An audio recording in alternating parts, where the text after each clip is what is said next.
viewers, welcome to AAVA Lifestyle Anushya's cooking channel. எல்லாரும் எப்படி இருக்கீங்க? எல்லாரும் ஹெல்தியா ஹாப்பியா இருங்க. இதுவரைக்கும் என்னோட சேனலை சப்ஸ்கிரைப் பண்ணாதவங்க கண்டிப்பா சப்ஸ்கிரைப் பண்ணுங்க.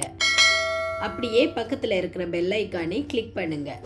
இன்னைக்கு நம்ம பார்க்க போற ரெசிபி fish 65. இப்போ இதுக்கு தேவையான இன்கிரீடியன்ட்ஸ் என்னென்ன, இது எப்படி செய்யலாங்கிறத பார்க்கலாம். நான் பாறை மீன் தான் எடுத்திருக்கேன்.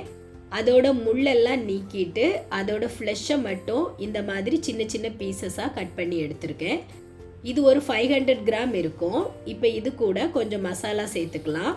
மஞ்சள் தூள் 1/2 டீஸ்பூன், மிளகாய் தூள் 1 டீஸ்பூன், காஷ்மீரி மிளகாய் தூள் 1 டீஸ்பூன், மிளகு தூள் 1/2 டீஸ்பூன், பெருஞ்சீரகத்தூள் 1/4 டீஸ்பூன், சீரகத்தூள் 1/4 டீஸ்பூன், கரம் மசாலா 1/2 டீஸ்பூன் சேர்த்துக்கிறேன். தேவையான அளவு உப்பு சேர்த்துக்கலாம். ஒரு 1/2 லெமன் ஜூஸ் சேர்த்துக்கிறேன். 1 டீஸ்பூன் இஞ்சி பூண்டு விழுது சேர்த்துக்கிறேன். ஒரு முட்டை சேர்த்துக்கலாம். 2 டேபிள் ஸ்பூன் அளவு கார்ன்ஃப்ளவர் சேர்த்துக்கிறேன். இப்போ இதெல்லாத்தையும் சேர்த்துட்டு நல்லா மிக்ஸ் பண்ணிக்கலாம். அந்த ஃபிஷ்ஷோட ஃப்ளெஷ்ஷில் எல்லா இடத்துலையும் ஈவனாக கோட்டார மாதிரி நல்லா மிக்ஸ் பண்ணிக்கலாம். இப்போ நல்லா மிக்ஸ் பண்ணிட்டோம். இதை ஒரு 1/2 hour அப்படியே ஊற விட்டுடலாம். நம்ம இதை ஃப்ரை பண்ணுறதுக்கு தேவையான ஆயிலை சூடு பண்ண வைக்கலாம். அதுக்காக ஒரு காஸ்ட் அயர்ன் கடாய் தான் எடுத்திருக்கேன். அதில் தேவையான அளவு எண்ணெய் ஊற்றிக்கிறேன். எண்ணெய் சூடானதும் நாம் மிக்ஸ் பண்ணி வச்சுருந்த அந்த ஃபிஷ்ஷை சேர்த்துக்கலாம். எண்ணெயில் சேர்க்கும்போது கவனமாக சேருங்க. ஒரு 1 மினிட்டுக்கு அப்புறம் நாம் இதை நல்லா மிக்ஸ் பண்ணி விட்டுடலாம். அதோட எல்லா பக்கமும் ஈவனாக குக்கார மாதிரி நல்லா மாற்றி விடணும். இப்போ பாருங்கள், நல்லா ஃப்ரை ஆயிடுச்சு. இப்போ நாம் இதை ஆயிலிருந்து எடுத்துடலாம். இதை ஒரு சர்விங் பவுலுக்கு மாற்றிடுறேன். இதே மாதிரியே இப்போ அடுத்த செட் ஆஃப் ஃபிஷ்ஷையும் போட்டுடலாம். அதே மாதிரி 1 மினிட்டுக்கு அப்புறம் நாம் அதை எல்லா பக்கமும் ஈவனாக திருப்பி விட்டுடலாம்.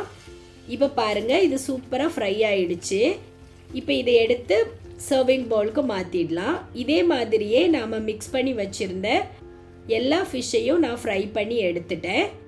அது மேலே லாஸ்ட்டாக கார்னிஷிங்காக கொஞ்சமாக கருவேப்பிலையும் ஃப்ரை பண்ணி சேர்த்துக்கிறேன். இப்போ சுட சுட டேஸ்டான எம்மியான ஃபிஷ் 65 ரெடி ஆயிடுச்சு. சிக்கன் 65 மாதிரியே இதுவும் ரொம்ப டேஸ்ட்டாக இருக்கும்.